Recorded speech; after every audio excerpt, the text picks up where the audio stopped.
PM po. This is Ella Babe at narito na naman po tayo sa another edition po ng Trip Vlogging kung saan po ako inapadpad po dito sa Ugbo, sa Baclaran after 75 years na dayo ko na rin po siya. At as usual, ako po ay natatakam na tumikim na naman po ng biryani.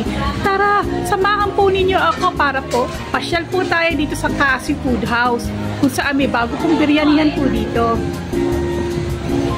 Narito po ako, kakatapos ko lang po magsimba sa araw ng Baclaran ngayong Miyerkules. Balita ko ba'y ugbo na daw dito? Hindi lang po mga tiyanggi-tiyanggi ang meron po dito. Kagaya rin po ito ng sa Tondo pero sa Baclaran version nga lang. Heto na po ako sa Kasi Biryani. Dito po siya matatagpuan sa ugbo ng Baclaran. At ayan po, ako po ay i-flex ko na po sa inyo ang itsura po ng kainan po ni Kuya Biryani. Ayan po. Eto, marami na din nakapila para umorder ng kanilang mga pagkain. Eto din po ang kanyang menu. Pinapakita ko po sa inyo iba't ibang klase po ng mga lutong Arabo, Indiano at Pakistano. At pinapakita ko po sa inyo ang mga halaga po nila. Reasonable price naman po siya at hindi naman po kamahalan. Ayan po siya, ilang itsura po ng kanyang munting kainan. At ako'y takam na po at Tom Jones na po sa kasalukuyan. At ito na nga po, sinerve na po ni Kuya. Ito pala, first time ko na kakain sa restaurant o anumang kainan na magkakamay po ako ang lola po ninyo. At ayan, sinusuot ko na po yung gloves po para po ako'y makakain na. Ayan, hinihimay ko na din po yung karne. At tikman natin, aba masarap. Medyo mainit nga lang yung biryani rice pero sulit naman po kasi gutom na ako, gusto ko nang kumain, wala na akong paki-paki, grabe na talaga ang aking pagkagutom. Ayan, subo lang po ako ng subo, kain-kain lang po tayo.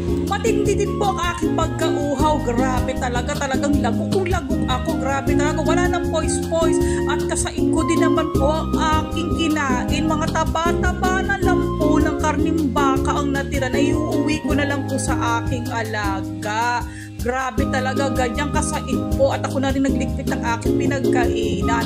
At ito na rin po ang aking itsura pagkatapos kong kumain ng mahiwagang biryani ni Kuya Biryani na beef flavor. Yan, super busog, craving satisfied.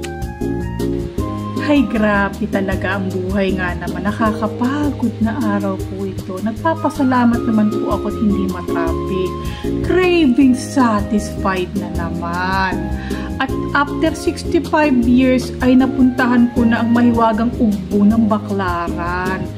At naghanap kasi ako at nagki-crave na naman ako ng mga Arab food at biryani na naman po yun. Grabe talaga. At hindi ko naman akalain na si Kuya pala ay hindi nagseserve ng kubyertos. Talagang mala-tradisyonal na pagkain nila ang aking ginawa kung saan ginamit ko ang aking magagandang mga kamay dito po sa pagkain ng biryani.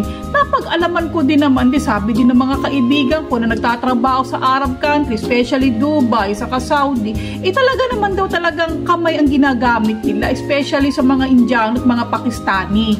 Ganun daw. At may art pa daw yung kung paano daw sila kumain. Kaya lang, syempre, sa video po na to, nakita niyo naman po, hindi naman ako sanay magkamay. Tapos nagugutom na ako kasi hirap na hirap ako maghanap kanina na makakanan ko dahil maaga pa kasi alauna pa daw nagbubukas yung iba doon. Kaya lang yung iba, kaya maaga, gawa ng Baclaran Day po ngayong araw po na ito. At ayan po again, once again, this is Ella Babe. Nagpapasalamat po ako sa mga TikTok followers ko at saka sa aking YouTube na nanonood po palagi sa akin. Ganun din sa mga FB friends and followers ko. Maraming salamat po sa inyong pagsuporta. Hayaan niyo po at gagawin ko po ang lahat. Maghahanap pa po ako ng mga magaganda at mga kakaibang mga content na hindi lamang po restaurant, kung ano po ang mga trending po ngayon. Maghahanap pa ako, pag-iigihan ko pa po ang pagbablog po na to. At again po, this is Ella Babe, now signing out. Bye!